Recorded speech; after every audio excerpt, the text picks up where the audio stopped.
Drama serial कर्ज जातो और भी धमाकेदार होता जा रहा है। हमने देखा कि अम्मार ने अपने बहनोई असद का कत्ल कर दिया है, तो हमने सोचा कि अब बख्तियार का गरूर टूट गया है, अब वो ठीक हो जाएगा और अपनी नीयत ठीक कर लेगा। लेकिन बख्तियार साहब तौबा करने की बजाय और भी मक्कार हो गए हैं और वो मक्कारी दिखाते हुए सरबुरहान के पास पहुंच जाते हैं और बोलते हैं कि मेरा केस लड़ो।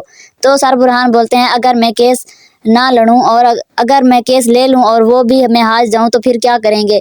तो बख्तियार बोलता है कि ये ऐसा हो ही नहीं सकता कि तुम मेरा केस हार जाओ। ये सुनकर बुरहान काफ़ी हैरान होता है कि ये इतने वसूख से कैसे बोल रहे हैं। तो बख्तियार बोलता है कि नशवा तो मेरे वादों की पाबंद थी, इसलिए वो इस रिश्ते से इनकार नहीं कर पाई और मेरे बेटे से शादी कर ली। लेकिन मैं जानता हूँ कि तुम नशवा से बहुत मोहब्बत करते हो और उसे पाने के लिए कुछ भी कर सकते हो। तो तुम अगर मेरे बेटे का केस लड़ोगे और उसे जेल से आज़ाद करवाओगे तो मैं नशवा को आज़ाद करवा दूंगा और तुम उससे शादी कर लेना। तो ये बात सुनकर बुरहान काफ़ी गुस्सा होता है और बोलता है कि आप इतनी मक्कारी कैसे दिखा सकते हैं, आप अपनी बहू और बेटे की ज़िंदगी ख़राब कर रहे हैं। और वो गुस्सा होकर बख्तियार को अपने ऑफिस से निकाल देते हैं। तो बख्तियार जब अपने घर आता है तो सामने उसकी बेटी बिनिश बैठी होती है।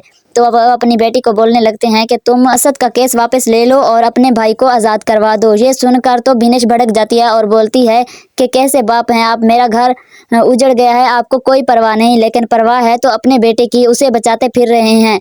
आप मेरे बाप हैं, मुझे शर्म आ रही है आपको अपना बाप कहते हुए। तो यहाँ पर बख्तियार की नज़रें झुक जाती हैं और अपनी बेटी के सामने शर्मिंदा होता है।